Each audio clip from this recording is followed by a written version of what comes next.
The Quiz Kids, brought to you by the makers of Alka-Seltzer. Alka-Seltzer for headache. Alka-Seltzer for acid indigestion. Alka-Seltzer for cold discomfort. Yes, when these occasional ailments make you miserable, take Alka-Seltzer for really fast, really effective relief.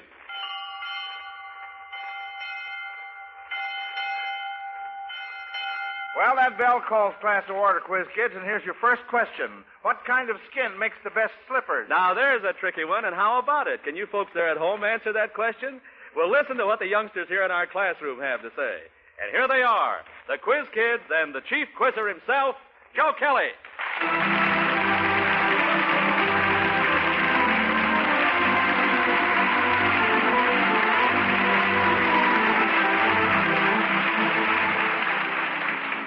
Thank you, Bob Murphy, and hello, everyone. Today, before we have roll call, I just want to say that we've been working on a new scoring system for some time now, and we're going to try it out this afternoon. This new scoring system will take into account the various ages of the Quiz Kids, and in this way, the scores will be scaled to the age of each child in relation to the average age of the board. All right, now, children, let's see who is present in class this afternoon. Rennie? I'm Rennie Templeton. I'm 13 years old and going into 9th grade at U High. Joel? I'm Joe Kupperman. I'm 12 years old and 8th grade in the Vote School. Mark? Mike. Oh, I beg your pardon. I'm Michael Mullen. I'm 10 years old and will be in the 6th grade at the University of Chicago Laboratory School. Douglas? I'm Douglas Maurer. I'm 10 years old and I will be in the 7th B at the Race School in Chicago. And the Quiz Kid you listeners heard last Sunday for the first time, little Melvin. Melvin Miles. I'm 5 years old. All right, fine. That was quick, wasn't it? Yes, sir.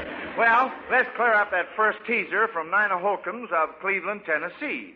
And look out for a pun on this one, kids. What kind of skins make the best slippers? We have two hands up. Joel's hand is first.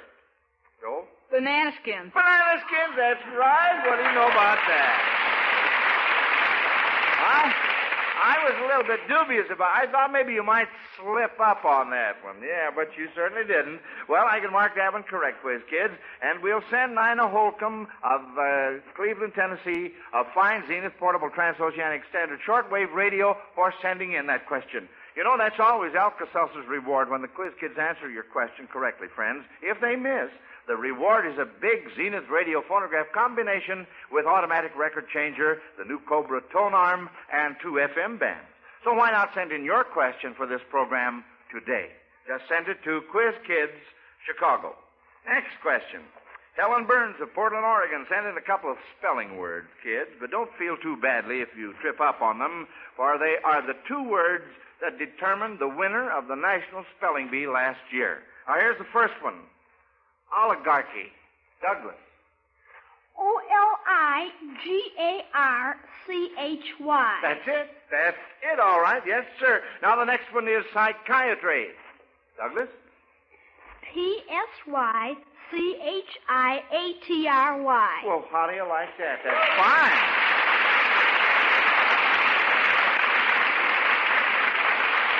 Very good, Douglas. I read that in the paper. You what? I read that in the paper. Well, it's also in the dictionary, too, you know. Yes. Now, try this music question from William H. Leith of Los Angeles, California. If you found yourselves back in school and your teacher asked you the following questions, how would you reply if your answer were the title of each of these songs? Now, first, your teacher asks, why were you late? And you reply,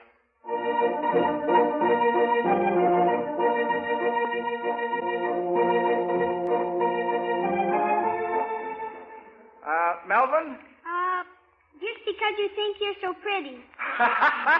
Well, that's all right. The name of the song is what? What's the title of the song? You gave me some of the words along with the title. Or what's the name of the song? Huh? Just because you think you're so hot. Well, it's just because. That's the title. But the other words are all right, too. You see?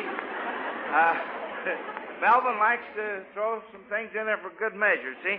All right, now next, the teacher says, will you please hand in your examination papers? And you reply, now listen.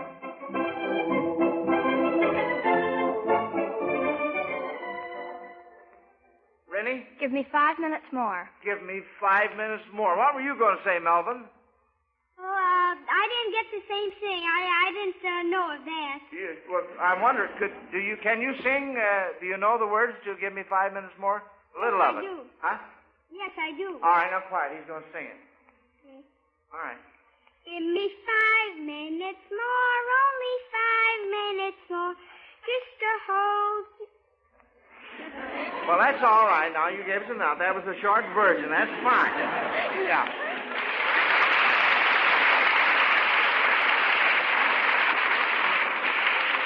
Now, you see there, I'm not the only one that liked that, Melvin. Everybody else liked it. Now, what if the teacher said, you've all been good children, and so I'll let you out early, and you say...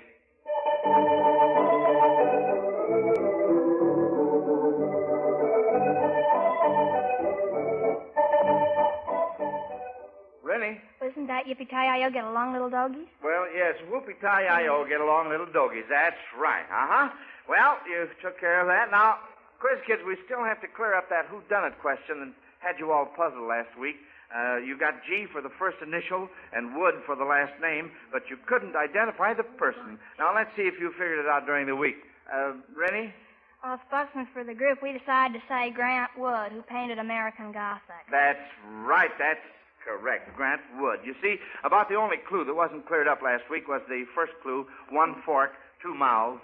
That suggests Grant Wood's famous painting called American Gothic. It pictures a farmer and his wife standing side by side. The farmer is holding a pitchfork. Now then, I'll give you the first clue for a new mystery question. It's a what's it question, and the clue is, now listen, Matthew, Mark, Luke, and John only half brought it on. Now, you kids can get together on this for 1 minute while we hear from Bob Murphy. You know, friends, it's a funny thing about a headache, how easily and quickly that pain can be forgotten. Let's take a minute and think back. When was the last time you had a headache? How about yesterday or the day before? Or this morning? Or did someone in your family have one? Well, when headache causes discomfort, the thing to do is reach for the Alka-Seltzer. Yes, that's the way to help yourself to fast, welcome relief. Now, you probably keep Alka-Seltzer on hand at your house for prompt relief from the distress of occasional acid indigestion. And you know how effective and dependable it can be. And, friends, it's just as effective for headache pain. Try it and you'll agree there's nothing quite like Alka-Seltzer for fast headache relief. There's a good reason for this fast action, too. Alka-Seltzer is completely dissolved before you take it. So its pain-relieving agent, sodium acetyl salicylate, is ready to go right to work, ready to bring you the fast relief you want. So remember, when headache causes grief, misery can be brief. Take Alka-Seltzer for relief. Get Alka-Seltzer at any drugstore. All right, now, children, back to your desks, and tell me, do you have an answer for the mystery what's-it question? Looks like Mike is going to be the spokesman for all of you. All right, Mike. I'm afraid not. All we can say is the New Testament. No, I'm sorry. But we'll have more clues a little bit later on. Now, this next question is from Robert Brown of Mount Vernon, Ohio. If the following isn't double talk, what is it?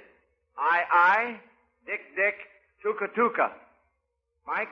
They're animals.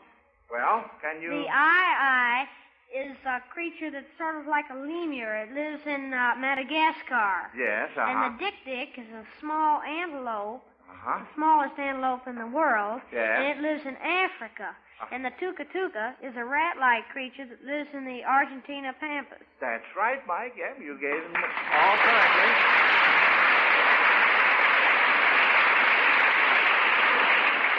Patricia Lowell of Kenmore, New York, wants you kids to pretend she's packing a picnic lunch. And when our organist, Howard Peterson, plays 3 notes, you children are to tell what she is putting into the picnic basket. Now, wait a minute. We've got a hand up here, and we haven't even started. Now, what were you going to say, Douglas? Oh, I'm sure to know this. Right. Why do you say that you are sure to know it? Because I got perfect pitch. Oh, I see. Well, of course, we'll have to wait and see what Mr. Peterson's going to play for it. All right, Howard, let's have the first one. All right, Douglas. ADE, that spells aid, and it's some kind of a lemonade or orangeade or something like that. That's right. Yes, sir. All right, let's have the next one, Howard. Douglas? That's egg. Well, why do you say egg? Because it's E-G-G. E-G-G. That's right, uh-huh. And here's the last one. All right, Douglas? That's D-A-G. So? But I don't know what that would be. You don't, huh? Rennie, look at that. That might be a Dagwood A sandwich. Dagwood, right. Yeah, a Dagwood sandwich.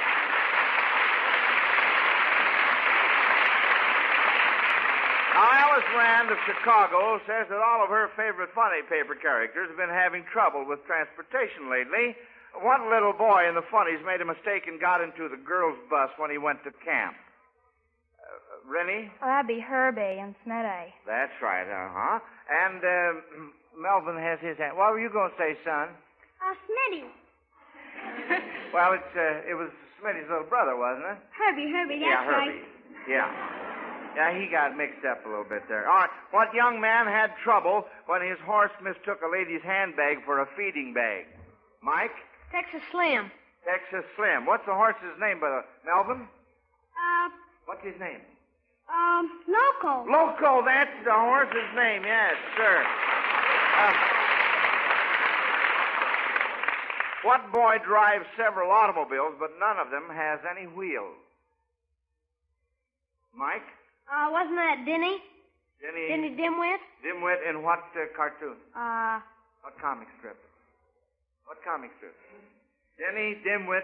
Rennie? Winnie Winkle. Winnie Winkle, that's right. Now, here's a true or false question from Janice Marshall of Cincinnati, Ohio, kids. You are to tell if each of these incidents might possibly have happened. Listen.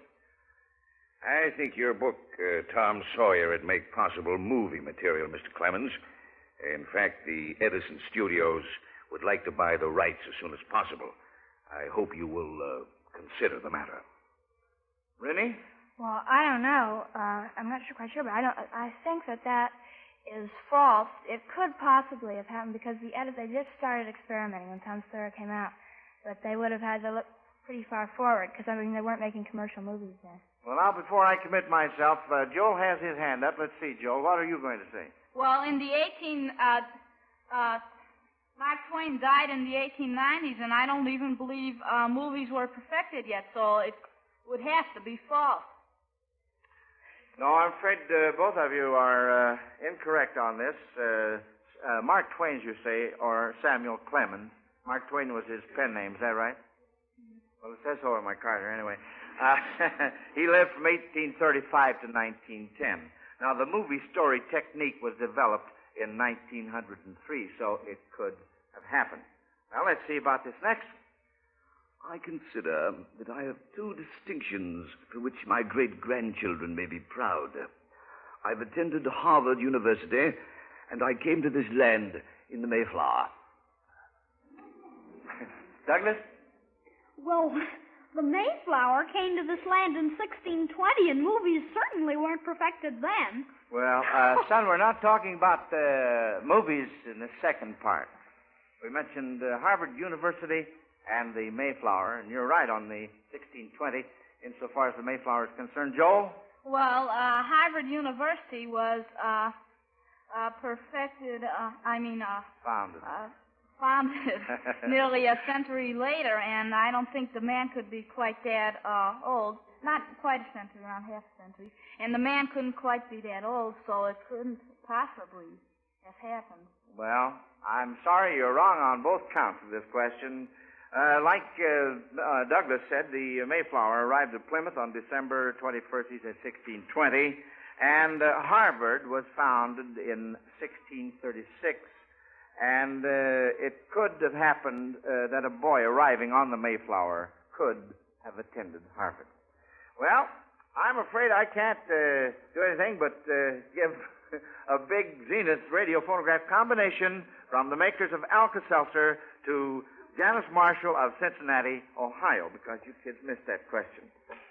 Now for this question from Jeanette Donovan of San Francisco, California. You are to try to stock a bakery with baked goods mentioned in nursery rhymes. Now, let's see how well you can get this shop supplied. Mike? Pat a cake, pat a cake. Pat a cake, pat a cake. Yeah, baker's man. All right, that starts it off. Rennie? Well, there's Little Jack Horner sat in a corner eating Christmas pie. Yeah? And Little Miss Muffet sat up eating curds and huevos. Uh-huh. And Simple Simon met a pieman. He wanted to taste his wares. That's so right. that he could have any of his wares. Well, we've got a lot of dessert all set here, haven't we, Joel? Well, this isn't exactly a nursery rhyme, but in the Little Red Hen, she makes some bread, and bakeries practically built around bread. So Well, we would like to confine it to nursery rhymes, if possible. Douglas? Well, this is a little far-fetched, but if you're speaking of a dog's dinner, you could have Old Mother Hubbard. Yes? And can we think of any other items, Joel? Well, Simple Simon met a pieman. Well, so Rennie gave us Simple Simon. Uh-huh. Any more? Well, Mike? Curds and whey wouldn't be in a bakery, would they? Well, Curds and whey come from cheese, don't they? yes, from milk, too. And there's cheesecake, of course, in a bakery. Oh, boy, did I get out of that one. Oh. Well, those were all very, very good, kids. Yeah, those were all fine. Now, let's see if you can answer this question from Mrs. Helen Giandroni of Seattle, Washington. What wind instrument has aided in the capture of thousands of criminals? What wind instrument has aided in the capture of thousands of criminals? Rennie. Well, police whistle. Police whistle, that's it. That's the answer. That's right.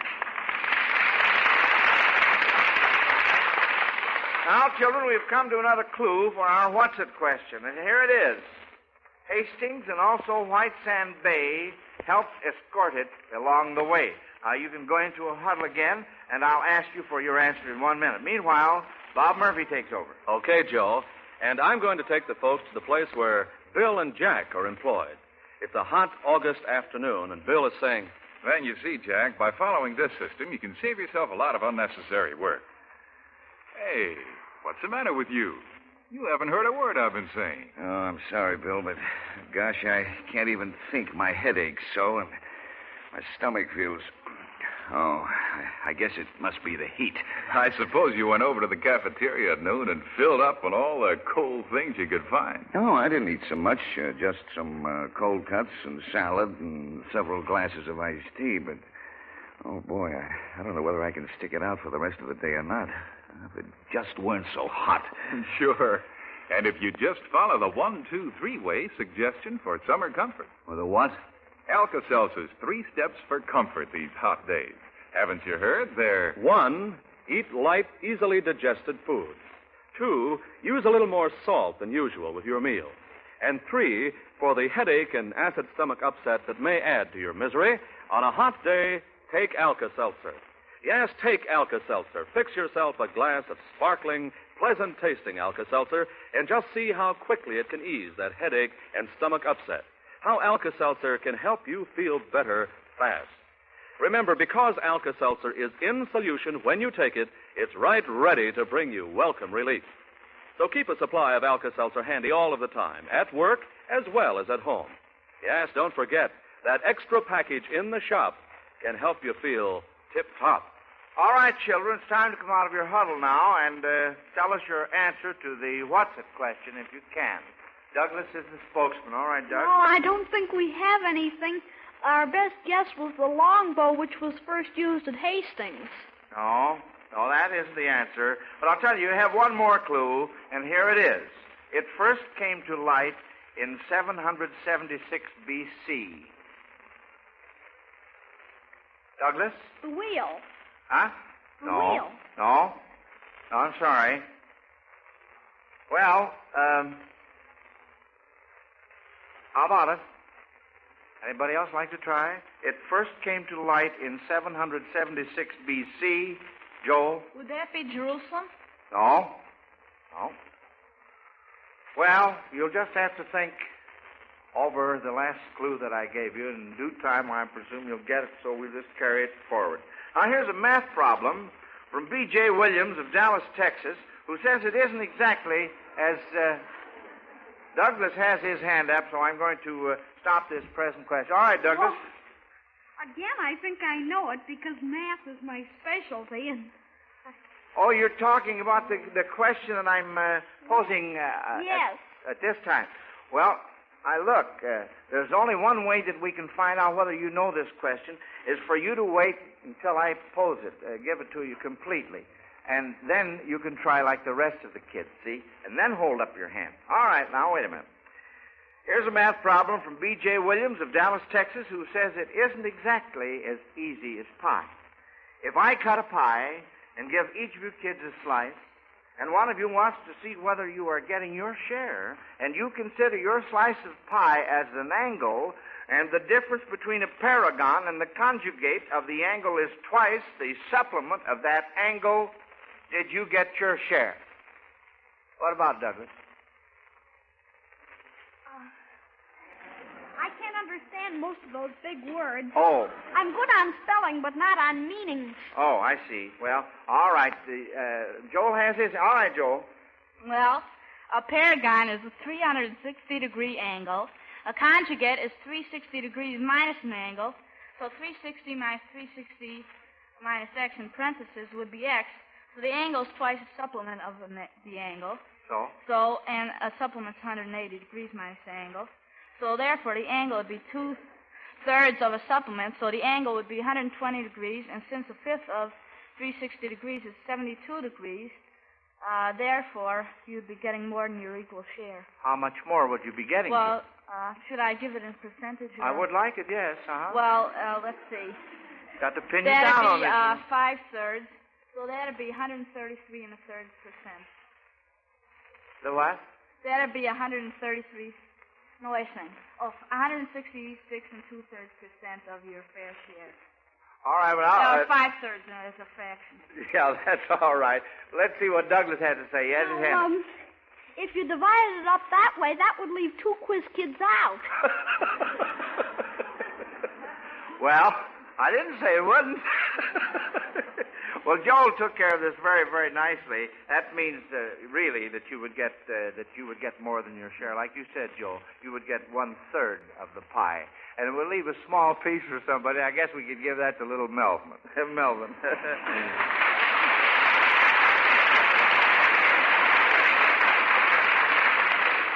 Now, Frank Collins of Lincoln, Nebraska, reminds us that everyone enjoys telling his favorite fish story. And so I'm going to give you fellows, and you also, Rennie, a chance to tell us about any big fishing experience you might have had. Mike, you started off. Well, I brought a fish home one day and mounted his head. Yeah. And put the head outside to dry.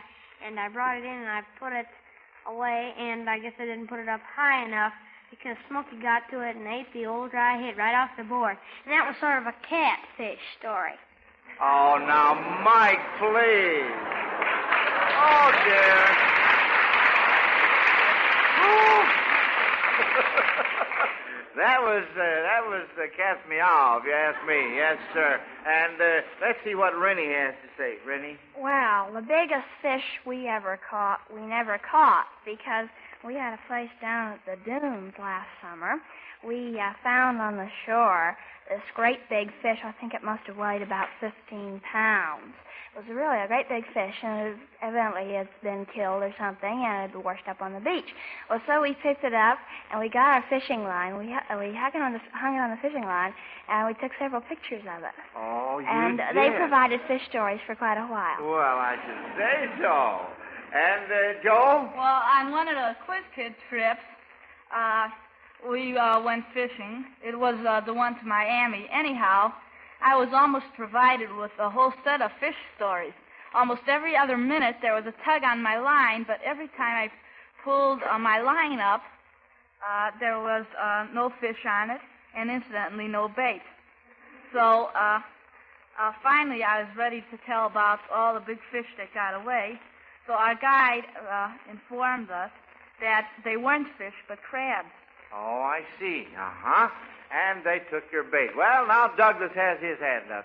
Well, the only fish story I know is the only time I ever went fishing up at a camp called Red Brick in New York. We went on a fishing trip, and me and about 5 other guys, and...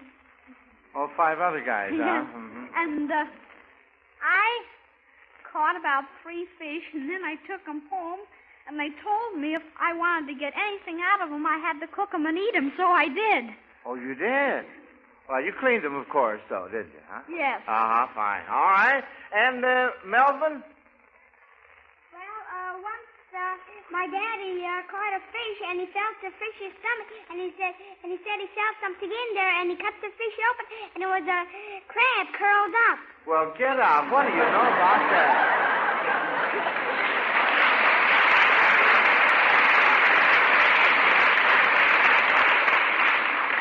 Well, were you fishing with your daddy, too? Did you fish? Yes, I did fish. Oh, you did? Mm-hmm. And, you did fish. Well, didn't you catch anything? Yes, I caught some fish, but no boots like in the comics. Or no hats or nothing. Oh, no boots or hats? Like in the comics. That's cute. All right. Now then, Mr. Walter Rogensky of New Britain, Connecticut, has been reading about the twins of science. He calls them the up and down twins. Can you identify the scientists and explain where the up and down comes in? The up and down twins. Mike? Well, the up and down might come in the Palomar Observatory. Well, no, not in this particular case. The up and down twins, the twins of science.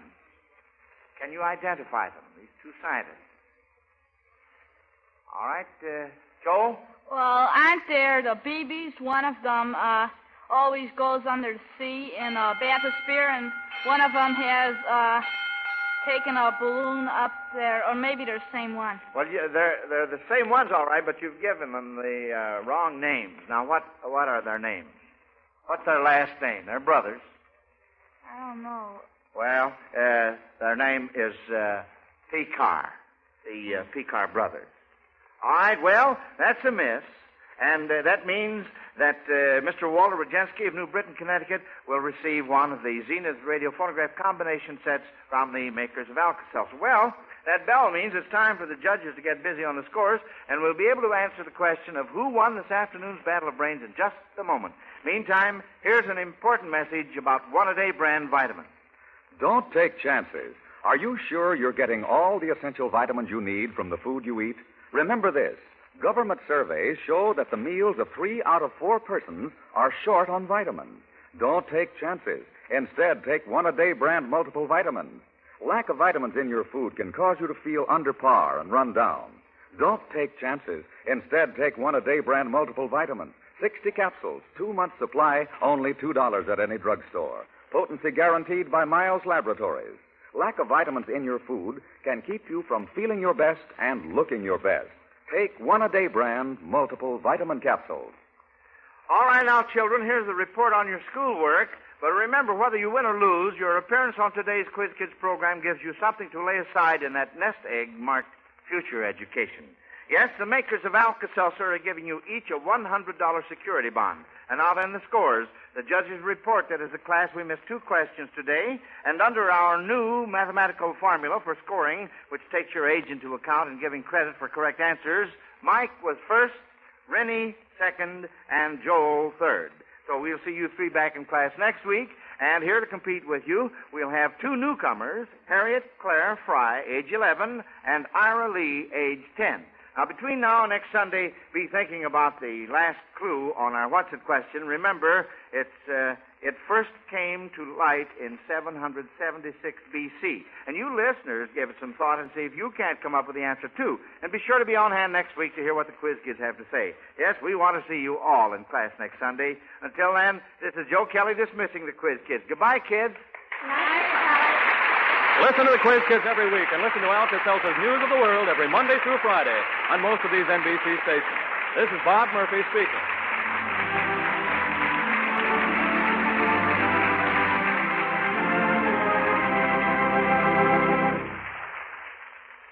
This is NBC, the national broadcasting company.